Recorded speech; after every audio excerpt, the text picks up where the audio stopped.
Recording in progress. Welcome, everybody. So, my name's Patricia. I run Action on the Side. Um, this is our first online seminar or webinar, an online talk, and I'm very happy to be speaking with our guest, Aviana, about the actor's role and acting and producing and her work and everything there. So, thank you so much for joining us on this lovely Thursday evening. Thank you Um, for having me. Very kind of you to invite me. Thank you. Lovely. Okay, I'm going to share my screen because we have some slides. Okay. Um, doo, doo, doo. I'm Oh, very impressed with these slides, I have to say. they are Look at so. this. Oh my goodness. So, can I just check with the people who are attending to our audience? Can you give me a thumbs up or see if they've got the icons where you can give some indication that you can see the slides? Or you can, if you want to, show me your camera. This is where I have the fun thing of I can't. Thank you. Love it. We've got it coming up. I love it. I love it. Great. Okay. Thank you. Okay. So, the way we're going to do this is we're starting with our introductions, and this is an interview. We've got some questions, but it's a chat, and there will be a Q&A at the end. So you can type your questions in the chat. I don't think I've set up the Q&A box or anything, so I'll keep an eye on the chat if you want to ask questions there. When we get to the end, if you want to ask questions and unmute, you can, raise your hands, unmute all that. And we're going to end at 8:30. So thank you for joining us. Just a little reminder that, yeah, any questions, please post them in the chat. I might see them as we're going and I can throw them in. We are recording, so the video will be shared on social media later on YouTube. So if you want to change your names or if you have issues, let me know. But yes, it is being recorded. And afterwards, we're going to send you a survey. Like I said, it's the first time we've done this, so there might be some teething problems, but it'll be fine. All right. To rate me out of 10 as a guest, what would you give me? Did you learn anything? All that stuff. Okay, so this is run by Action on the Side. Brief introduction. I'm Patricia. I run Action on the Side. We have some events coming up. Don't worry, this is all very brief. Our film that we made in March 2020 is screening on Saturday, the 28th of February in Hackney at the Moreland Estate Film Club.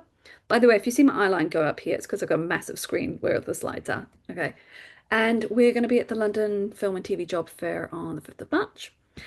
And the main thing that we run is a 1 month weekend filmmaking project. Give me a thumbs up if you're taking part in March. I know some of you are. I know Vlad is, at least. Okay. All right. Thank you. This is where we make a film over 4 weekends, pre-production, production, post-production, and the premiere. So that's it. That's me talking to you about Action on the Side. Now, I want to hear from our audience. Can you give me a thumbs up? Thank you, Indra.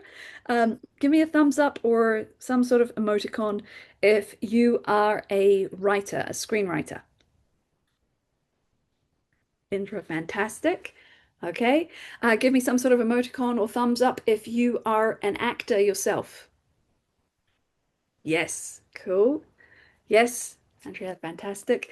And give me some sort of emoticon or whichever if you are a director or want to be a director. Yes, Indra is a absolutely. director, very much. There's a director. Fantastic. I think I said writer already. Okay. And if you are a producer or you want to be a producer, yes. Okay. I love Indra's like, We have yeah, emoticons. how I Okay. feel. And if you're not a filmmaker, but you're just really interested and you want to find out a little bit more.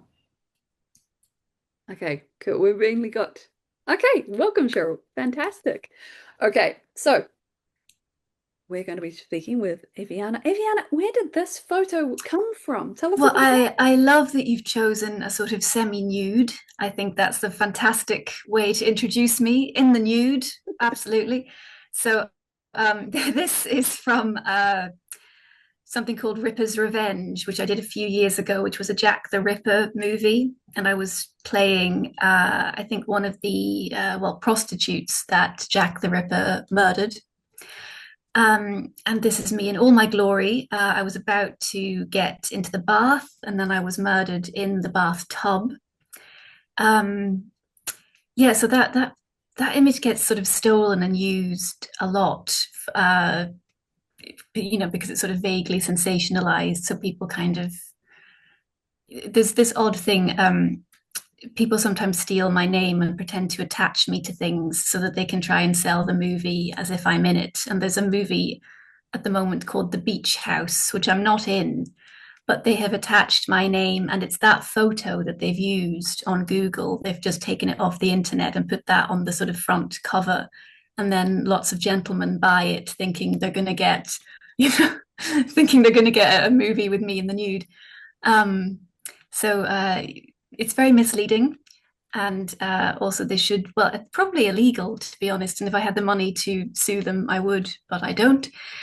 Um, so yes, be careful when you see that image because it's not always what it seems. My gosh, I feel bad that I've selected it. I'm so No, sorry. no, it's a beautiful image, Yeah, lovely photograph, but it just is. But one of our questions we're going to be asking later is about challenges that actors face, and I think this is a challenge that actors face. My gosh. Okay. But we're going to save that question for a little bit later. Okay, here we have a plethora of films that you have worked on. the pantheon. Would you like to tell us about a couple of your favorites here? Oh my word. Lola was a really good film. That was probably the best film in terms of actual filmmaking that I've been involved with. It won two Irish BAFTAs. We have IFTAs in Ireland rather than BAFTAs, and it won two. I was very, very lucky to get it. I got it through a weird series of events. I was in Berlin in 2019 attending the Berlinale, and I was trying to leave a party, and I was in the queue for a taxi, and I got chatting to the man stood beside me in the queue, and he turned out to be an Irish producer. And then he offered to let me share his cab. We were both out. The party was kind of in the middle of nowhere, and I was trying to get back to the center of Berlin. And he said, "You can jump in my cab," which again may or may not have been dangerous, but I took my life in my hands and jumped in the cab. And then a few years later, he cast me in Lola. So on that occasion, it worked in my favor. Doesn't always, but it did on that occasion. Um, it's so that's a very, very good movie set in World War II, I think. Um, remember my World Wars. I think it was World War II. What else have I done that was good? White Collar Black is a very good picture as I will well. say, sorry to interrupt, I saw No, White no, Collar Black and Dudley, the lead, I actually worked with him on a short film. So, it's such a small world, isn't it? I think once you've been working for like I've been working for 15 years, you kind of know everybody somehow. It's all quite incestuous. But yeah, White Collar Black, beautifully shot, beautiful cinematography. and we've got one Uh, more if you like, although we are oh, going to cover some of them as we go. pick another one. I think Rumpelstiltskin was a good movie. Again, I'm not in it very, not, I don't have a very large part in it. I play the succubus who I have one scene, and again, I'm nude and I'm sort of trapped in a cage. I'm in prison, and then I lure someone into my prison cell with me, and then I kill him. And that scene has also been stolen. What they do is they take screenshots, and they took some screenshots from that me in the prison cell in the nude, and that has been put onto porn websites. And again, men click on it thinking she's made a porn film at last. And yes, it's I love acting, but it is fraught with difficulty. So, Absolutely. I'm sure everybody else is also shocked with hearing these stories, and I'm sorry to hear that. It's yeah. no, it's just I've had to accept it that that is just the way it is if I want to act. So yeah, there's a level of resignation. Well, I'm going to pivot this, to more positive experiences potentially. Although this is good information for actors, who are entering the industry to be aware of, and for us filmmakers to be aware of. How did you get into acting? I wanted very, very deeply, with a very, very profound. I felt a calling. I would describe it as a vocational calling to be an actor. I felt this when I was really quite young. I was a child still in school when I felt this calling, and I did not know how on earth to go about this. It's a very difficult thing to get into. If you're not well connected, you don't have parents in the business. I grew up in a quite a working class town in Northern Ireland, and I may as well have said I wanted to be the Queen of Egypt. There was no possible way to do this. But I wanted it so much that I couldn't not try. So I started going to my local youth drama club, which we used to have at the Millennium Forum, which is the theatre in my hometown. And then I studied drama A level. I was a very diligent sort of student. I placed first in the United Kingdom with a perfect score of 300 out of 300. Congratulations. Thank you. I'm not kind of stupid enough to think that that really means anything, because I know it's one thing to be able to write an exam paper, and it's a different thing to be able to, do it. So, but I auditioned. I had the most miserable, miserable year when I was 17, because I was still doing my A levels, but I was in a school in Northern Ireland, but I was simultaneously auditioning at every drama school in England. So I had this sort of mad life where I would get up, get on a plane at 6 o'clock in the morning, fly to Liverpool or Oxford or wherever, do an audition at a drama school, fly home. Sometimes I would even get the overnight ferry because the plane was expensive, and still be doing, my essays and my coursework and getting ready for exams. And I couldn't drop the ball there. So, and then most drama schools require a recall audition, meaning if you do well the first time, you have to then go back and do it again next week.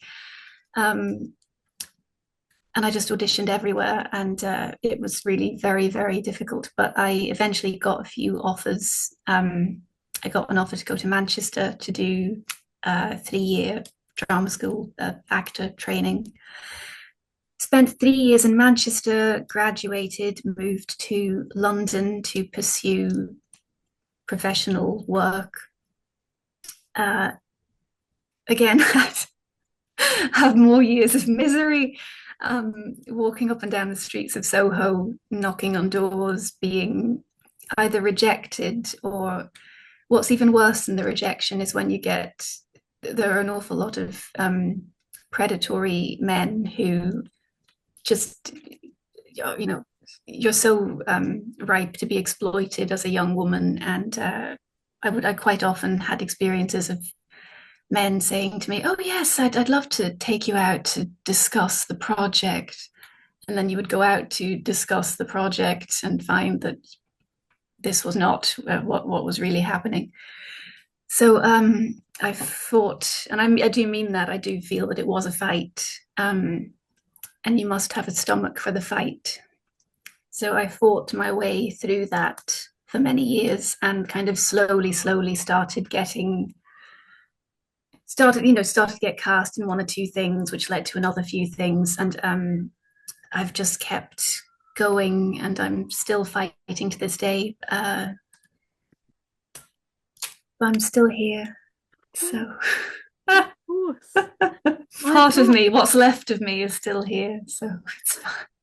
Well, that leads us perfectly into the next question, okay?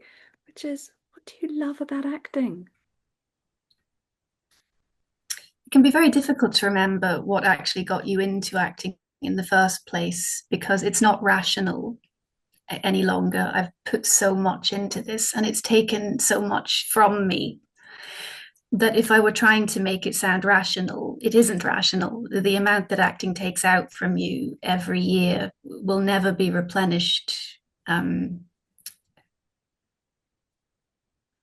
remember once I sent off a self tape for something that was up in Leeds, And they wrote back to me that same evening that I sent the tape and said, "Could you get up to Leeds for 10 a.m. tomorrow morning?" And I remember standing, I said, but my answer is always yes, because you're so desperate that you grab onto anything. Mm. And I remember standing at 5 a.m. in the King's Cross station or wherever it was, and there was no one else in the station at that time other than homeless people and drunk people. Mm. And standing there freezing, haven't slept, haven't eaten, and you just think this is beyond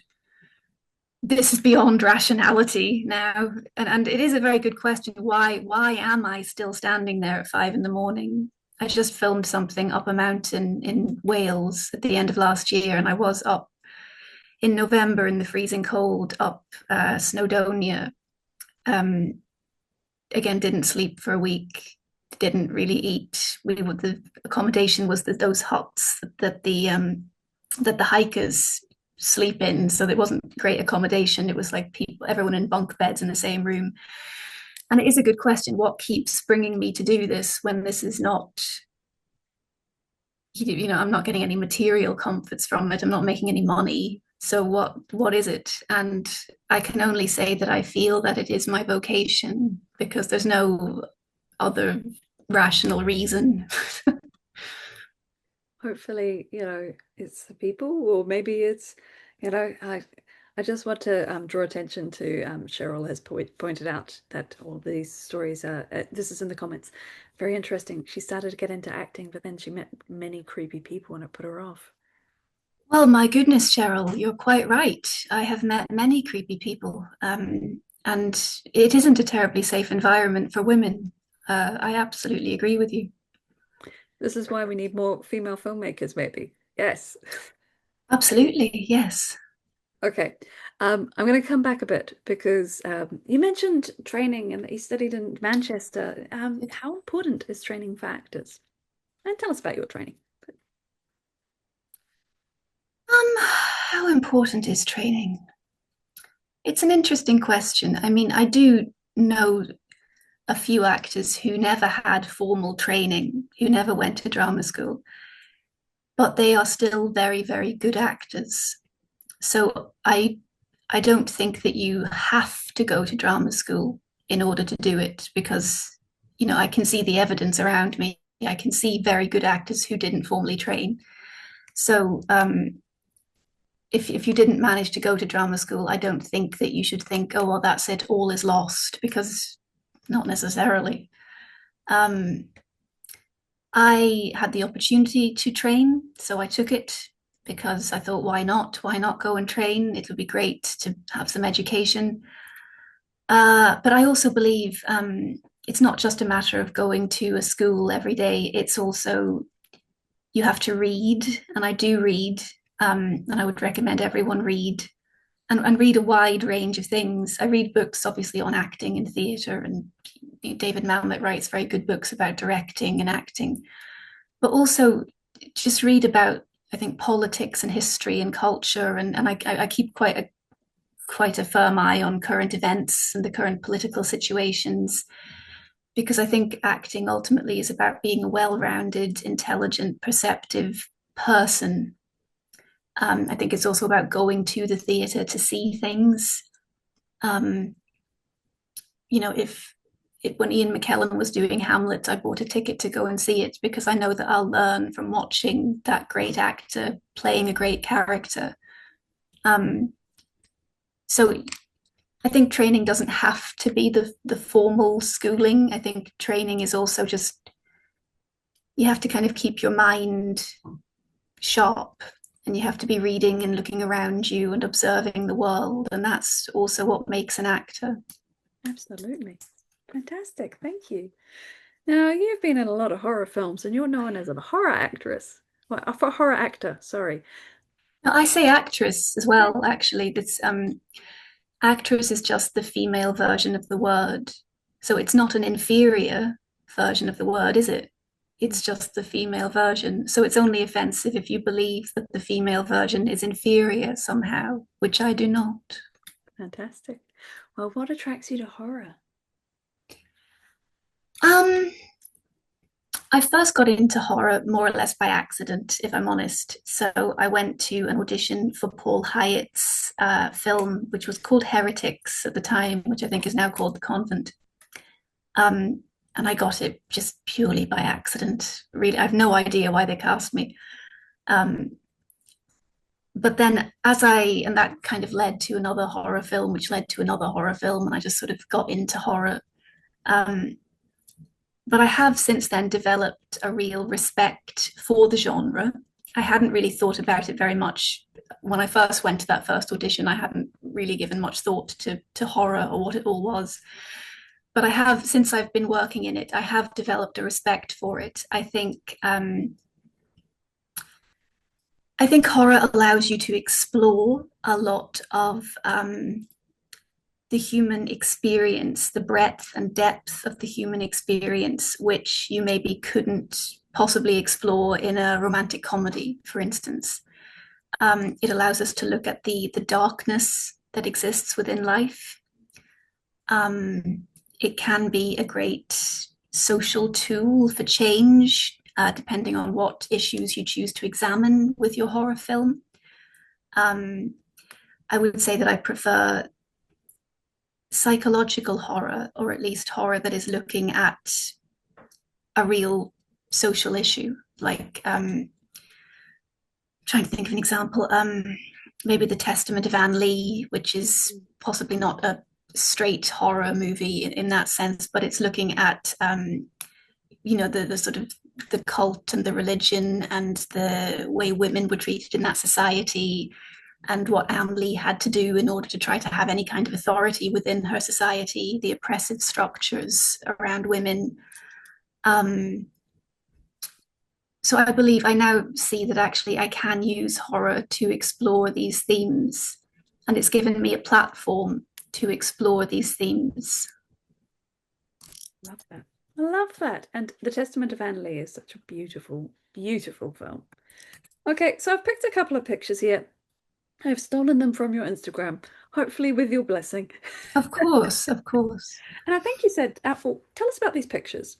I think you said you had a story from one of them. I have a story about the one on the right. Indra will recognize, because I had gone to Romford Film Festival about a week ago to meet Indra, because me and Indra are thinking of working together soon, and me and Indra decided to go to the festival, meet some actresses, meet some people, see what we could come up with. So I was sitting very happily chatting to Indra when somebody tapped me on the shoulder and said, "We're ready for you, Miss Snow." And I said, "Ready for me? Sorry."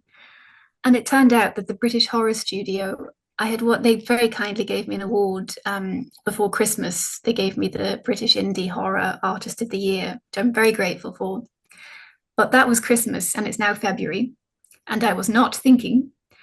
And it turned out that a delegation from the horror studio was at Romford and wanted to give me the award in person, and they had set up a red carpet and a photographer and a lady from the horror studio who was dressed to the nines in a ball gown to give me this award. And as you can see, I had not even washed my hair, and I was wearing jeans and trainers. And I had sort of 30 seconds, and I went, and then just had to kind of run onto a red carpet and go. So I mean, look at that. Goodness me. Yeah, dear, oh dear, oh dear. But very grateful. But this is the thing, you never have a second. You have to be on every second. You never know who's going to tap you on the shoulder. You never know who's going to call you. Yeah. Yeah. And I saw on your Instagram with this lovely dress with all the blood stains and the things on it. Beautiful. What was the event on the left there? So this is for the Twisted 50 Book Awards. A guy called Chris Jones. I think we met at one of his events, Patricia. So Yeah. he runs this Twisted 50. It allows horror authors to have their work published in a book, so they can then say they are published authors. And the way he does it is really interesting, I think, because he gives everyone an award. So there's 50 stories in the book, but they've all won best something. So best death, best, I don't know, use of caesura, best character, best villain. So it means that every single author has something they can put on their CV to say they've won an award, which can, might open a few doors, might cause someone to stop and open their email. So I think it's really nice what he's doing to create a community, because writing can be very isolating. Um, and to just try and give people a bit of a platform and a bit of a step up in their career. I think it's so difficult for everyone in the arts right now. It absolutely is. And I want to revisit that as we get towards the advice section. Okay. What attracts you to a role? I don't often have that much choice, I'll be honest with you. I wish I could say that, oh, I go through all the scripts and I look at the character in depth and I choose, In reality, I think so many actors are quite desperate in the current climate. And I quite often have to, take what is offered to me. So when I get an offer, usually what I look at is who's offering it. It's to me, it's about the people. Mhm. So, I went about a year ago, maybe about a year ago. I at very last minute got an offer to appear in Red Riding, which is Craig Conway's debut feature. It's a version of the Red Riding Hood story, but a horror version and updated to the modern times. And it was, frankly, a blink and you'd miss me kind of role. But I thought, you know what, Craig is great. This is an opportunity to work with a great new director. The DOP is a friend of mine, also Peter Stylen, who wrote it. So there's three good reasons, three good people you're going to meet and work with.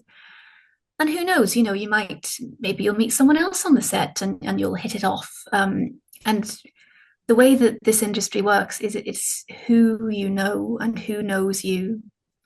So I often take a role just because I think, okay, well, that's a good director or that's a good team. And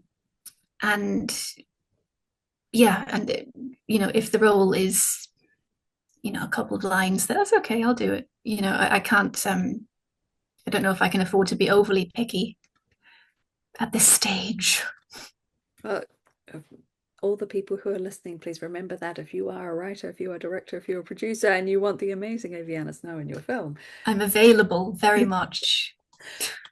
but you also make your own films. So tell us a little bit about the nice ones. Oh, I was driven to producing out of desperation, as I said earlier, because I wanted a bit more creative control in terms of the type of stories that I make.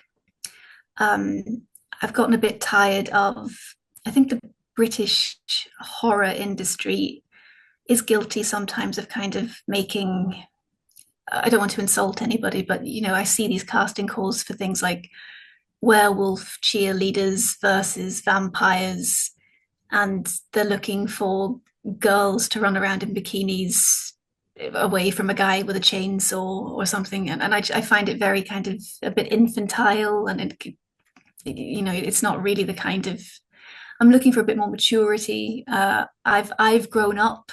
I don't know. Sometimes I think, has anyone else grown up? Is it just me? And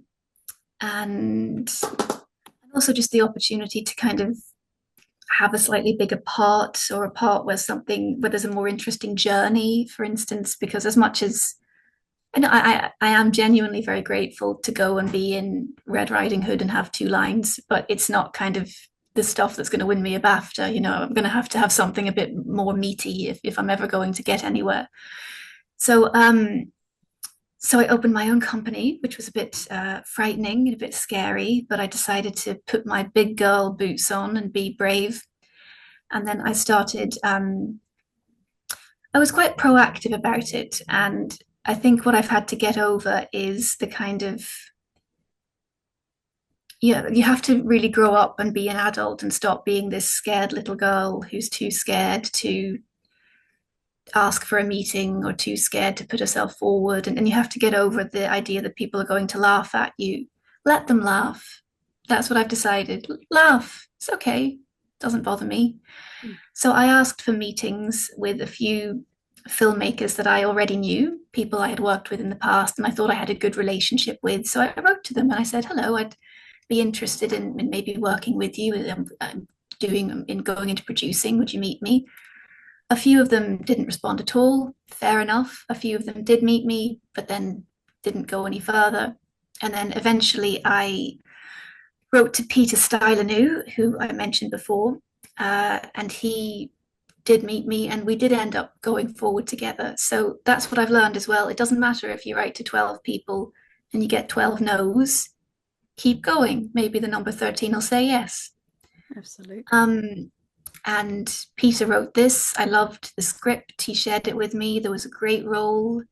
It's so hard to find a good role for a woman. But he had, in fact, there are several good roles for women in this script. I played the antagonist of the piece. At first, I had sort of thought of myself as being the protagonist if I was producing it myself. But Peter said to me, actually, I was thinking you would be the antagonist. And I thought about it. And the more I thought about it, I was like, yeah, actually, he's right. And the girl, the actress that we got for the protagonist, was fantastic and did a better job than I would have done. So when I saw her audition, I was like, yeah, he's right. It's fine. But actually, the antagonist is often, in some ways, is the more interesting part, actually. And I enjoyed it. We did it. We kept it kind of simple simple, not psychologically, but simple in terms of the shooting of it, because we haven't got a great deal of funding, as you can imagine. So we shot it on one location. We hired a sort of quite a big stately home, kind of very large, beautiful big house in Kent for the month of August last year. We shot in the house, lived in the house, ate in the house. I was a prisoner in the house for a month. The house had some woodland in the back, sort of the back garden was sort of led into a forest. We shot a bit in that forest, which meant that we could do that without leaving the location. And yeah, 4 weeks. It just shows if you're tight and you have a tight crew, you can make a perfectly serviceable movie in a few weeks. Doesn't have to cost the earth. Got some really good actors. Um, yeah, so you never know what you can achieve, Patricia. Amazing. So has the film finished post-production? Have you got a distribution strategy? When will we be able to see it? So we had distribution already agreed before we started shooting. Great.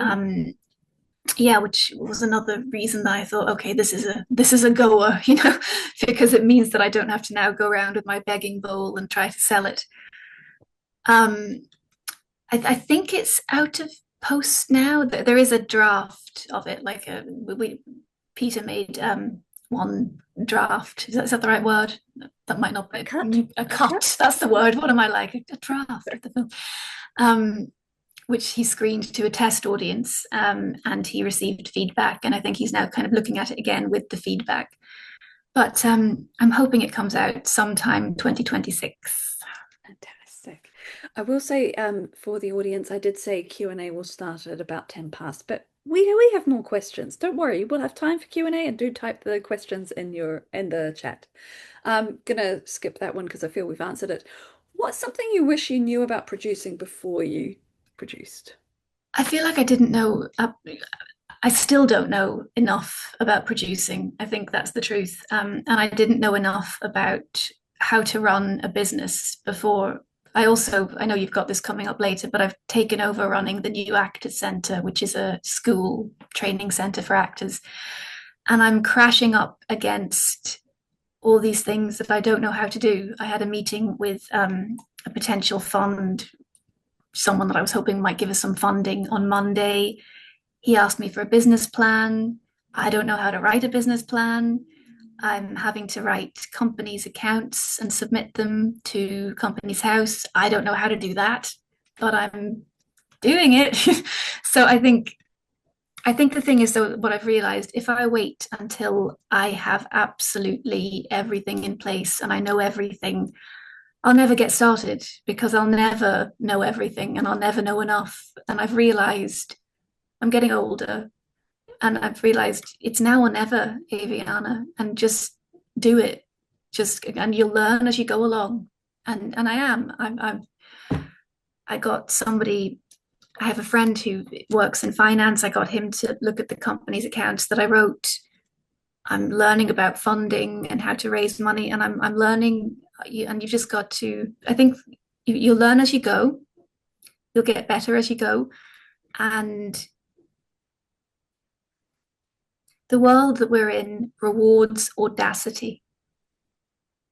It doesn't reward people that are perfect and know everything. It rewards people that have audacity. Mm, absolutely. That's fantastic.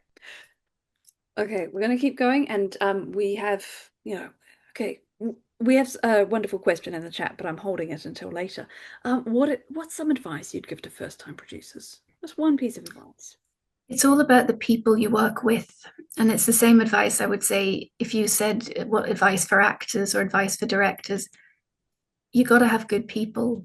And that's my number one when I'm deciding whether to go forward with a project, whatever the project is, who are the people that you're working with?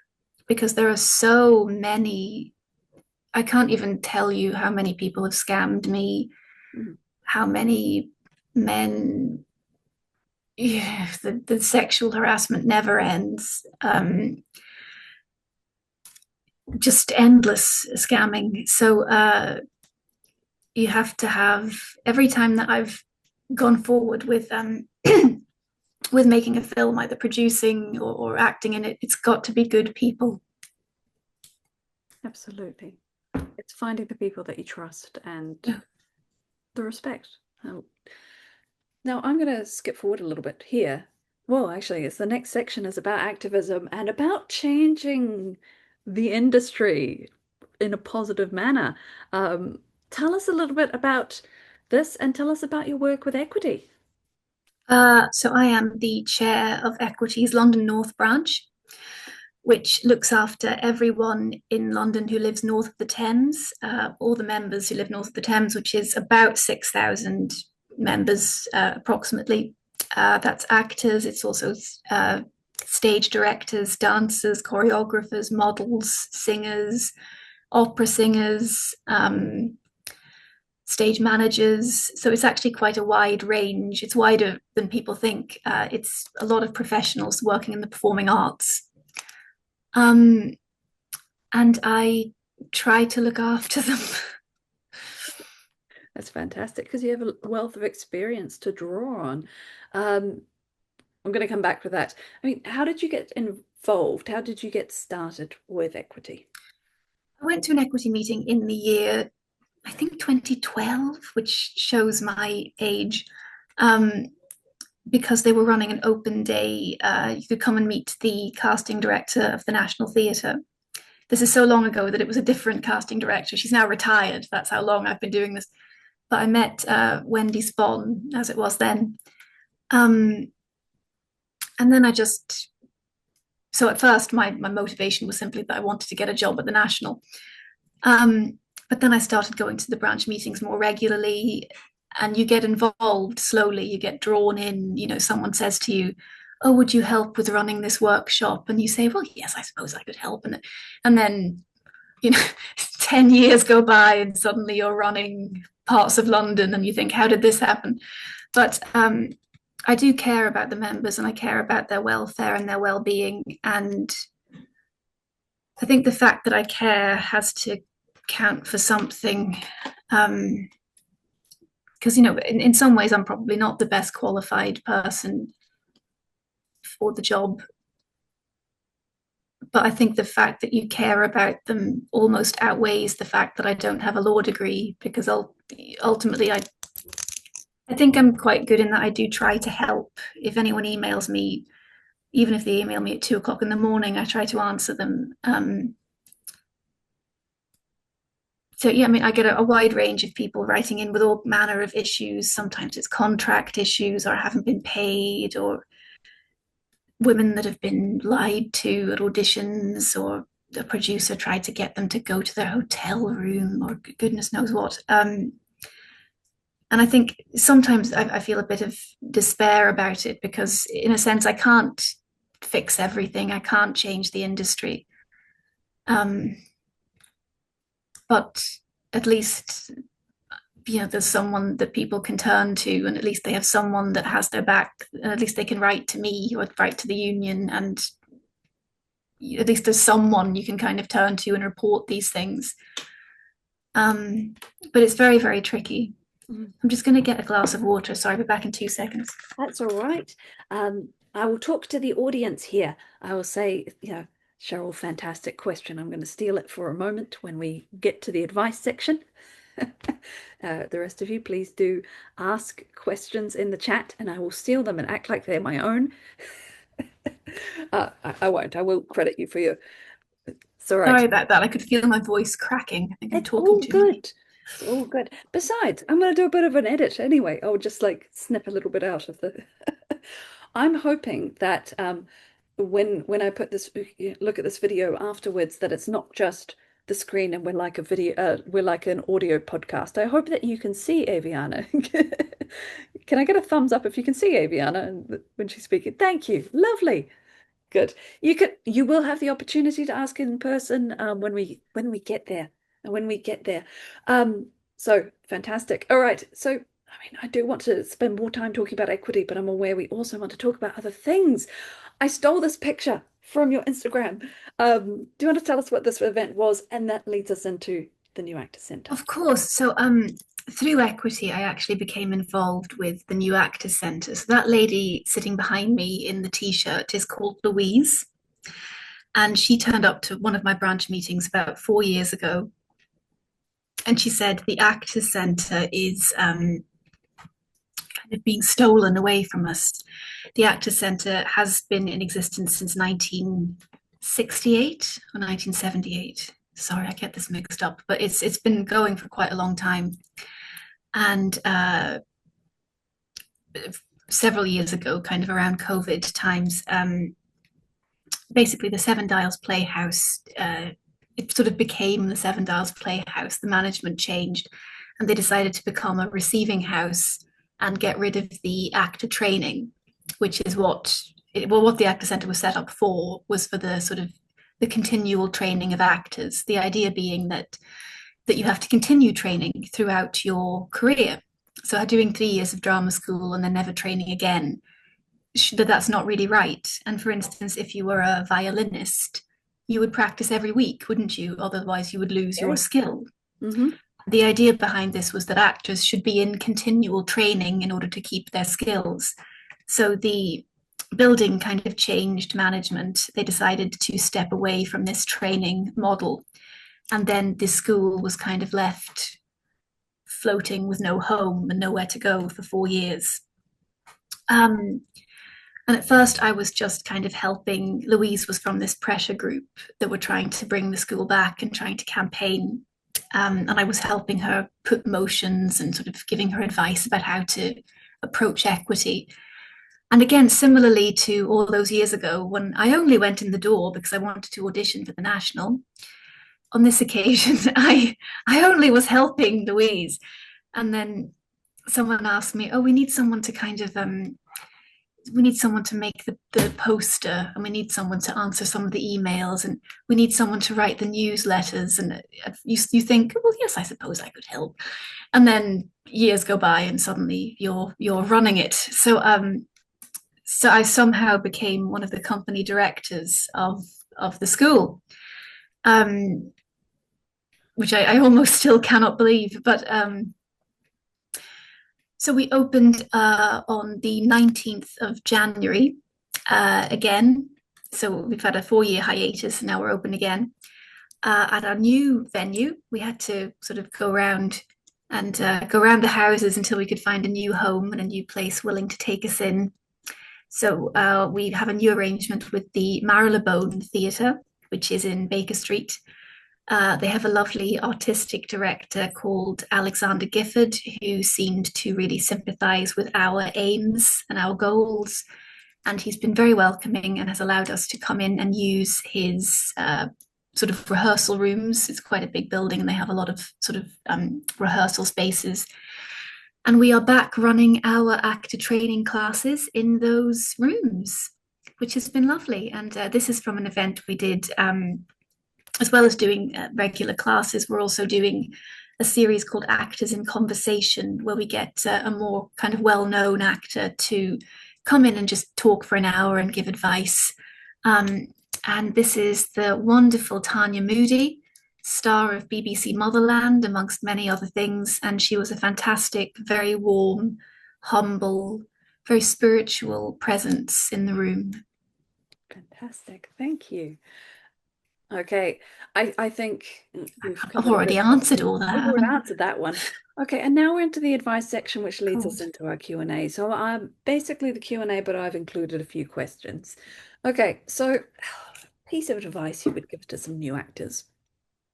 You will not believe how much of this work you have to do yourself. Now, when I was younger and I would tell people I was an actor, the first thing people tend to say to you is, do you have an agent? Do you have an agent?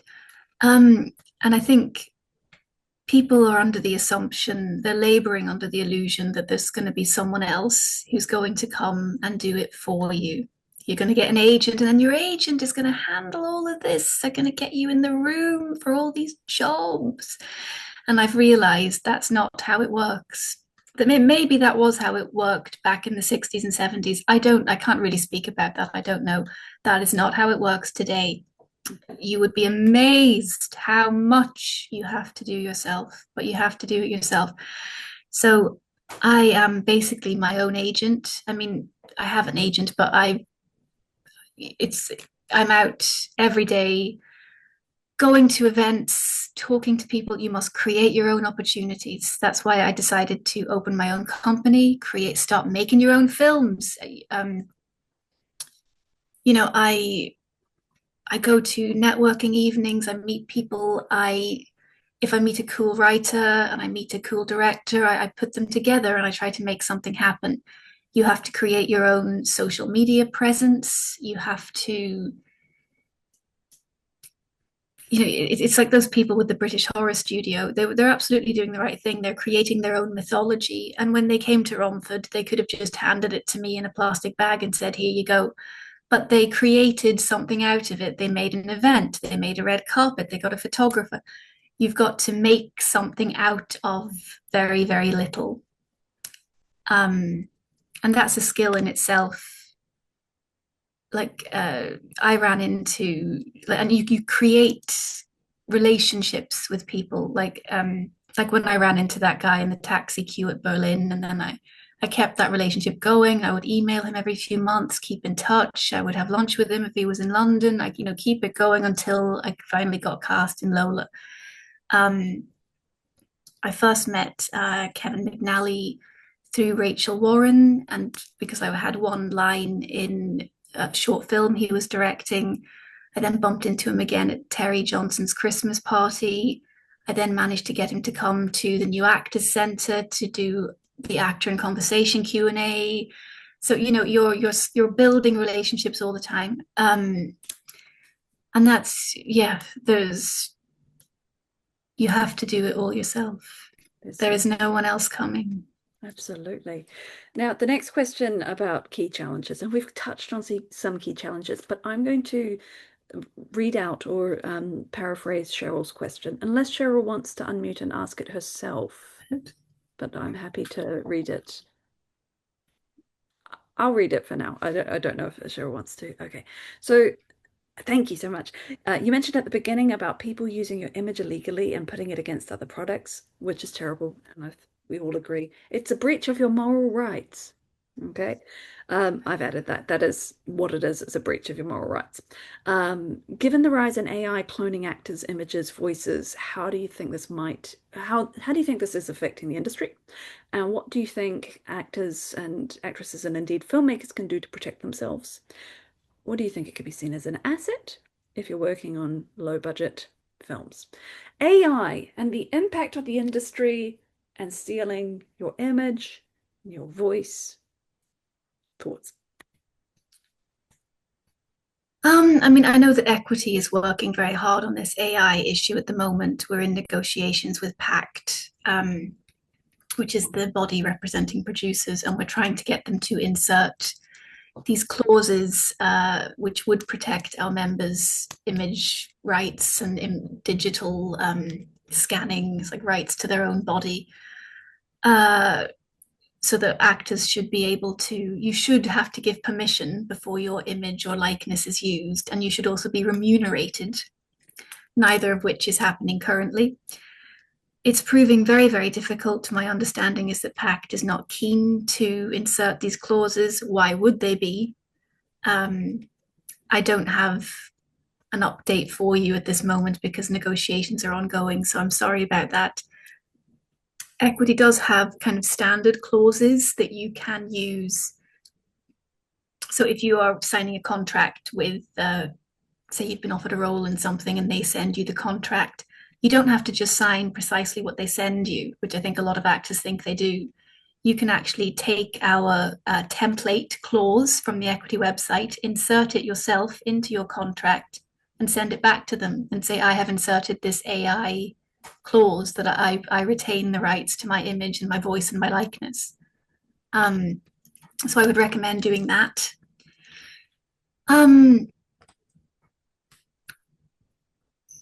What else did you ask me? The challenges, was it? Challenges, and we've covered many of them. So you know what? We're going to skip to the next question. Then always okay. revisit some conscious of time as well. But I mean, there's so much happening, and I can tell you, talking too much. I know. No, it's great. This is what we're doing. As a producer, I had an actor in one of our films do that. Come back with a clause saying, "I will not upload the video for." Large language models. And I'm like, absolutely, I'll put that in. And I've just put that in all our contracts going forward as, you know, we're not using generative AI. Well, thank you for doing that, Patricia. And it's great that we do have people like yourself that are aware of actors' rights and actually want to help. So that's very heartening. Yeah. Okay, so this is for the directors, and when the directors want to work with you, you know, your preferred way of working with directors, or maybe some of the standout directors you've worked with, like what made you feel safe on set or when working with them? Well, I'm quite a no-nonsense type of person. That's just my personality. I don't like too much talking at me. I think a lot of directors, especially inexperienced directors, talk too much. I had a man, he gave me the script and then he sat with me and went, so in this bit, Aviana, she comes into the room, and then in this bit, she's turning to him and they're talking. And then in this bit, she goes and makes a cup of tea, Aviana. And then in this next line, she leaves. And I thought, does this man think I can't read? You know, so I think a lot of directors start from the assumption that actresses are stupid. I think that's their starting point, that the girl probably can't read. I can read, thank you very much. So, you don't need to tell me quite so much. I usually have understood it already. I think, I mean, there's different approaches. I worked with a woman director once who was very spiritual, and she had a Buddhist practice, and she was a yogi, and she spoke a lot about asking me whether had I found the right vibrational energy for my character. And I thought, I don't think I have. I was like, asking me whether my chakras were aligned and things, which I don't wish to be disrespectful. And if that works for her, that's great. But it's not really how I think of things. So everyone very much has their own approach. I think also male directors and photographers often get, I think there needs to be a line, and I think there is a line when it's a male actor they're working with, but I think because I'm a girl, a lot of them, I feel, become a bit over familiar with me in terms of I had one photographer who asked me whether I was a virgin in the middle of the shoot. I've had male directors, who have sent me emails asking me, who are you sleeping with? I Oh, don't think you should. I don't think you should be sleeping with him. I've never liked him, and sort of a lot of questions. I often feel that there isn't the kind of the line of professionalism in that. I think once they've sort of spent a lot of time staring at you down a camera lens, I think they come to feel a certain, like they own you almost, and then they have a right to kind of get involved in your personal life. So yeah, I would say not too much talking, not too over familiar, no opinions on my personal life. I've had people even, it's like they'll see something on my Instagram and then they'll sort of write to me and say, "Oh, I saw you had a bit of a fun weekend last week. What were you up to?" And you think, what is it that makes you think you have the right to go through my Instagram, work out what I was doing last Saturday, and then write to me to demand an explanation? I think people talk to me as if I'm stupid and also as if I'm underage. I think women are infantilized, mm, and I'm often spoken to as if I'm a naughty schoolgirl rather than a woman in her 30s who owns multiple businesses. yeah. Um, so, yeah. Right. A question that's just come up for me. On your film shoots, have you ever worked with an intimacy coordinator? I did once, and I wrote about the experience in an article which was published on the Daily Mail. Um, I found it, I'm not sure how I feel about this intimacy coordination business. I think it has become a bit of a tick box exercise in that producers simply to get round the issue of, oh God, these uppity women, right, let's hire an intimacy coordinator, tick. And actually, the thing is, nothing has changed, especially with independent film. You haven't changed where the money comes from. And until you change where the money comes from, you haven't changed anything. And the person who pays the piper calls the tune and always will. And I think that, yeah, I didn't personally find the intimacy coordinator added anything. If anything, I actually found her presence obstructed me in a way at times. She was very, it might have just been that maybe our personalities didn't mesh that well, perhaps, but I felt she was quite often getting in the way actually when I was trying to do my work, and she would be like in the corner sticking her hand up, and I was like, "Yes, are you still talking? Okay." But I think it's just a way of production companies trying to make themselves look like they're doing something when they're not.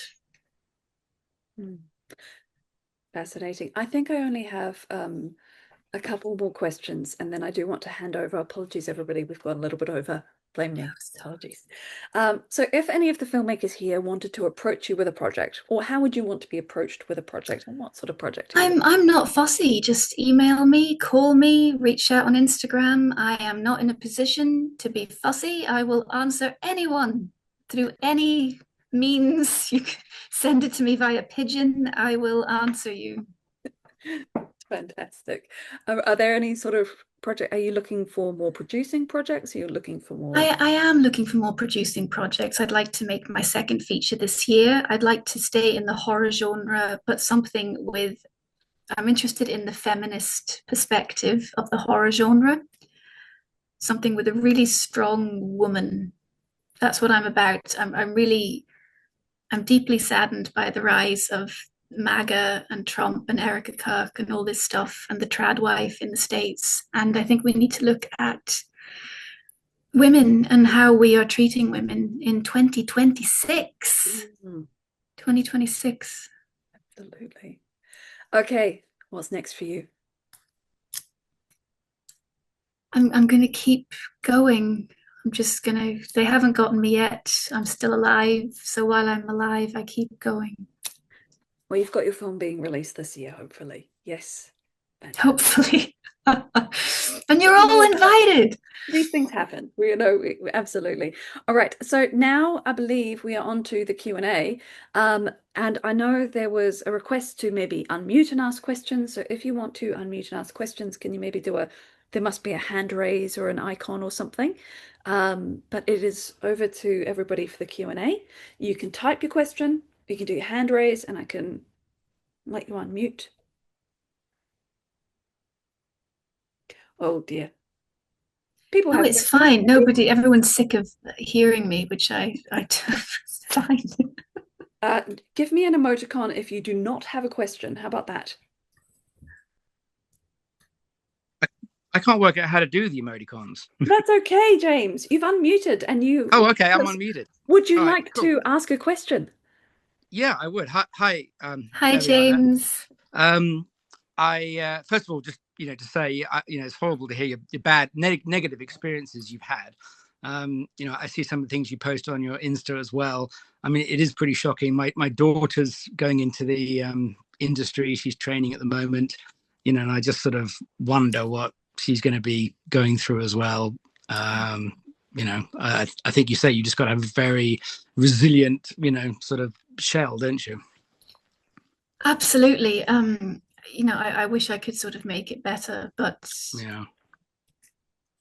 all you can do is have a lot of inner strength and don't be afraid to walk away. At this time last year, I was in line for quite a big film in Canada. And then the guy that was producing it began sending me lingerie in the post. And Oh my there God. was, no, literally, I used to get packages with lingerie from him. And then it turned into requests. Would I send him photos of me wearing the lingerie? And I thought, if I go to Canada and take this job, it's going to be awful. I'll be like a prisoner because he's going to be coming around my hotel room every evening. He'll be on the set. I'll never get rid of him. And I walked away from that job and I lost a lot of money. But I'll be afraid to do that because ultimately, like, my health and my safety has to come first. Absolutely, yeah. I think it's pretty cool the way you do a bit of name and shaming on your Insta too. I mean, I don't blame you. I wonder what those people, do they ever get back to you and be like, oh my God, what did you do? I've had men threaten to sue me. Several men have written to me and said, I'm going to sue you for defamation. And I haven't committed defamation because defamation is a lie and I'm telling the truth. Yeah, and I say to them, sue me. And I quite. think that's the attitude you have to have. As I've gotten older, I'm less afraid. And these men are counting on the fact that women are going to be afraid and too scared to say anything. Yeah, and not sort of speak up about it. And that's I called his bluff. I said, sue me. I'll take it to the judge. Let's see if I've legally committed defamation, because I know I haven't. Yeah, And he disappeared. Yeah, good for you. Anyway, congratulations on your production company. And what I was wondering, I mean, obviously, the horror market, I guess, from what I understand, it is a great one for the indie sort of film world because there's a tremendous fan base. They're loyal, they love it. And the question I often think is there a different way of doing it? Because often they're a little bit, they're sort of a bit slasher, a bit cliched or whatever. But and you're talking about doing it with a sort of feminist perspective or female perspective. I mean, what do you mean by that? And do you feel that there is a market in the horror side that hasn't really been tapped? Is that what you're looking to do with your company? I'll answer that in 1 second. Patricia, do you want to come out of the screen share? Because at the moment it's just that's now I can see you, James. Sorry. Well, I think traditionally most horror films are done from the male perspective and women are just used. I can count like the number of times I've been raped on screen or had to be nude on screen or been murdered in some sort of salacious way on screen. And this is not feminist because we are not looking at this from the woman's gaze or the woman's eyes. And I don't think women are being treated with respect in most of these portrayals. Many of these portrayals are degrading. And I'd like to make something, where the women are not degraded. I guess the question is, is that still going to have the fan base? I mean, is that the problem with it? Is it that the fan base is that sort of, I don't know, whatever Well, it is, male yeah, age, but I know what you mean. I mean, you're right, and I kind of touched upon this before that the fan base does seem to be immature and juvenile. Like I was shocked last year, one of the main films chosen for Fright Fest on the main screen was Bambi, the horror version. So it was just and there's there's a been horror version of Bambi. I thought that well, original was bad enough. there's a plethora of these kind of folk tales or sort of old children's nursery rhyme stories that have been given a sort of horror treatment. So they did Winnie the Pooh, Cinderella, they're now doing Bambi. And I was kind of shocked because I thought, is that the best of British horror filmmaking to get the main screen at Fright Fest? Bambi, the horror version. So I guess we'll find out, James, whether there is an audience that has an appetite to see a more grown-up horror film. But I think there is, because if you look at the A24 stuff, like The Witch that Anya Taylor-Joy did, The Substance with Demi Moore, the one Hugh Grant did with the two actresses playing Mormon girls. No, not that's right. I think I think if people want to watch A24 movies, there should be an appetite for what I want to do as well. Heretic, that's right. Thank you, Marie. Thank you. Yeah, no, that's a good point. And now I will I'll see if anybody else wants to ask questions. Thank you, James. I think hopefully that's answered your one. It's in the react section. There's a way of raising hands if anybody wants to. There we go. Neil's done it. Neil, do you want to unmute?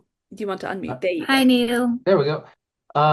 Thanks so much. Great to hear you. And yeah, great to hear about your experience as an actress. But I'm especially interested in that producing and the kind of that journey of just starting as a producer. And that would be great to hear you talk more about that. But also I guess you're talking about that, just going ahead and doing it without knowing what you're doing.